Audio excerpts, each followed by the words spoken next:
kadib markii uu soo dhammaaday kulankii golaha ammaanka ee qaramada midoobey ee dowladda ruushka guddoominaysay maalinimadii shalay waxaa warbaahinta la hadlay danjiraha rasmiga ee dowladda ruushka u fadhiya qaramada midoobey su-aalaha adag ayay weydiisay warbaahinta reer galbeedku balse danjirahan oo ah mid khabiira reer galbeedka warbaahintooda sida loola dhaqmana yaqaan ayaa su-aal walbo adag ay weydiiyaan kaga jawaabayey jawaab adag kuna celinayo su-aal adag waxa uu u sheegay dowladaha reer galbeedka warbaahintoodu intay wax ka weydiinayaan dalka Ukraine in looga baahan yahay inay ka hadlaan xaaladda cusub ee ka taagan dalka Suudaan iyo weliba dowladda Liibiya oo iyaga madaxdooda hore u baabi'isay.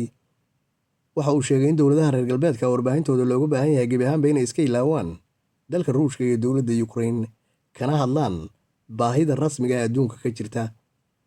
had iyo goor ayay warbaahinta reer galbeedka wariyayaashooda ku boobaan danjirayaasha dowladaha haysayaan ee kala ah Ruushka iyo Shiinaha su'aalo aad u adag balse dowladaha Ruushka iyo Shiinaha ayaa u magacaaba danjirayaashooda ugu wanaagsan qaramada midoobay Ingiriiska midowga Yurub iyo waliba dalka Mareykanka badanaa danjirayaashaas waxay noqdaan kuwa shaqadooda ka soo baxa horena u bartay sida loola dhaqmo dowladaha reer galbeedka iyo meelaha laga taabto. Warbaahinta reer galbeedku waxay qoraysay 24 saacadood la soo dhaafay in dowladda Ruushku ay ku khasbayso dadka maangeliyadoonka ee dalkeeda ku nool inay ka qayb noqdaan ciidamadooda ka dagaalamaya dalka Ukraine.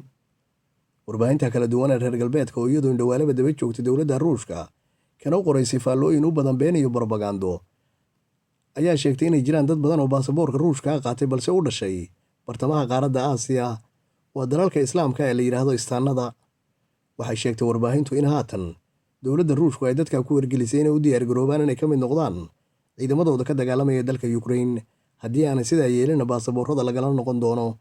Sidoo kale warbaahinta reer galbeedku waxay sheegtay inay jiraan dad aad u fara badan oo iyagu haysan dhalashada Ruushka ah balse dalka u galay uguna nool si iyo si kale. Dadyowga qudhadooda ayaa warbixinta lagu sheegay in dowladda Ruushka ay ku amartay inay u diyaar garoobaan inay dalka Ukraine ka dagaalamaan. Hadallada noocan oo kale ayaa waxay yihiin kuwa aynu inta badan ka maqalno afafka madaxda reer galbeedka ah ugu dambayntana hadalladaas waxay noqdaan kuwa aan sal iyo raadba lahayn. Dadka ku nool gobolka Crimea oo isagu gobolkii ay dowladda Ruushku kala wareegtay Ukrainiyiinta 2014 ayaa sheegay inay soo wajahday cabsi aad u weyni. Maalinimadii doraad ayay Ukrainiyiintu daroon ku weerareen magaalada Sevastopol oo ah magaalada ugu weyn gobolka Crimea.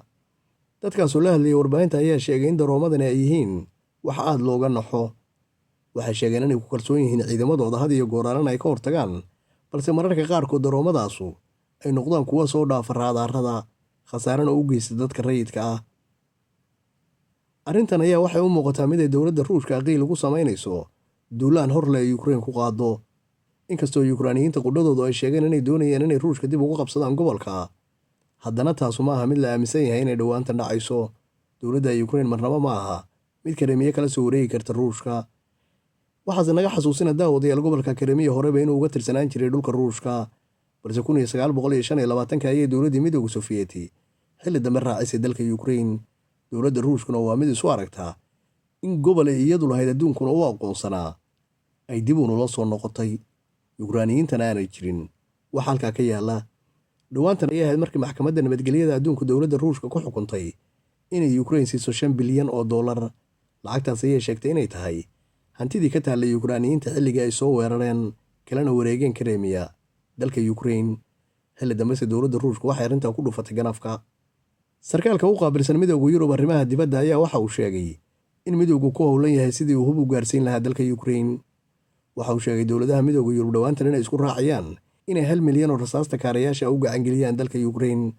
Waxa uu sheegay dowladaha midowga Yurub inay yihiin kuwa ka shaqaynaya habeen iyo maalinba sidii u heli lahaayeen lacag lagu qiyaasay $2 bilyan oo dollar inay tahay taasoo lagu hubaynayo Ukraine. Daawadayaal $2 bilyan oo dollar oo midowga Yurub ay sheegeen inay Ukraine ku hubaynayaan ayaa waxay ahayd mid ay isku mari la'aayeen 2 bilood oo la soo dhaafay. Haatana ma muuqato waxay fafaalaha oo sheegaya inay isku raacayaan. Haatana ma ay muuqato waxay fafaalaha oo inoo sheegaya inay dowladahan isku raaci karaan hubaynta cusub ee Ukraine. Sarkaalkanuse waxa uu ku adkaysanayaa in midowga Yurub marnaba aanu dayici karin dowladda Ukraine waajibna ay tahay in la hubayo. Dowladaha ka tirsan midowga Yurub iyo waliba kuwa gaashaanbuurta NATO ee Mareykanku hogaamiya ayaa mar kale isku dardaro iyagoo dhamme og inaanay Ukrainiyiintu marnaba ka adkaan karin Ruushka balse waa kuwa danaynaya inay si iyo si kaleba dhaawac ugu geystaan dowladda Ruushka. Markay noqoto se hubaynta Ukraine dowladaha Yurub waa kuwa ugu liita waa kuwa mar walba isku khilaafa qaabka iyo xilliga la hubaynayo Ukraine. maadaama aan ahayn sida Maraykanka oo kale gobollo isu tegay hal madaxweynena leh go'aankooduna uu hal meel oo keliya ka go'o, balse dowladahan midowda Yurub ayaa dowlad waliba go'aankeeda u madax bannaan tahay, waana kuwa sameeya wixii ay isku wada raacaan.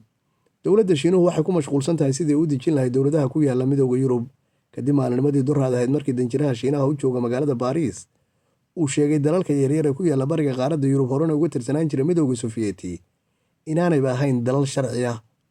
Waxa uu sheegay dalalkaasu inaanay la lahayn adduunka intiisa kale xiriirro caalami ah, aqoonsi wanaagsan aan adduunka intiisa kale ka haysan, balse ay yihiin kuwo ay taageeraan dowladaha reer galbeedka ah.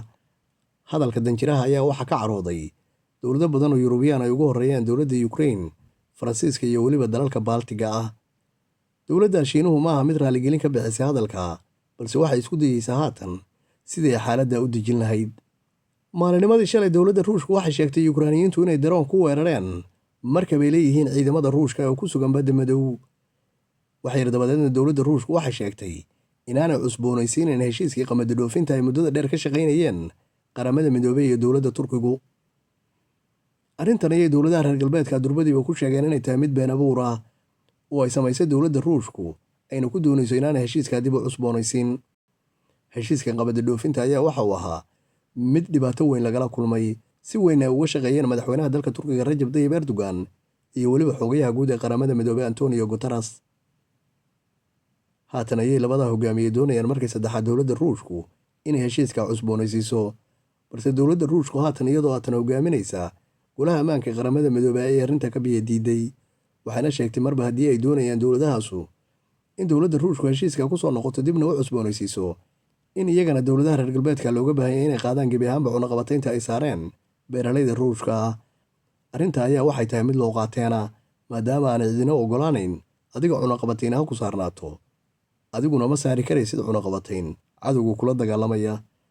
Hore ayay dowladda Ruushku adduunka ugu sheegtay in qamadiga ay Yukraaniyiintu adduunka u eebgeeyaan uu 3 siyaaboodba iyaga ugu daran yahay. Ta koowaad waa in beeralaydooda cunaqabatayn saaran tahay, tan labaadna qamadiga lacagta ka soo noqota ay tahay mid ay hub ku soo gataan kulana dagaalamaan, iyo maraakiibta qamadiga lagu qaado qudhadooda oo marka ay soo noqonayaan dowladda Ruushku ay sheegtay in hub lagu soo daadgurayo, maadaama ay jiraan dowlado ka badan 120 oo si iyo si kaleba Ukraine u taageera hubabna ku caawiya.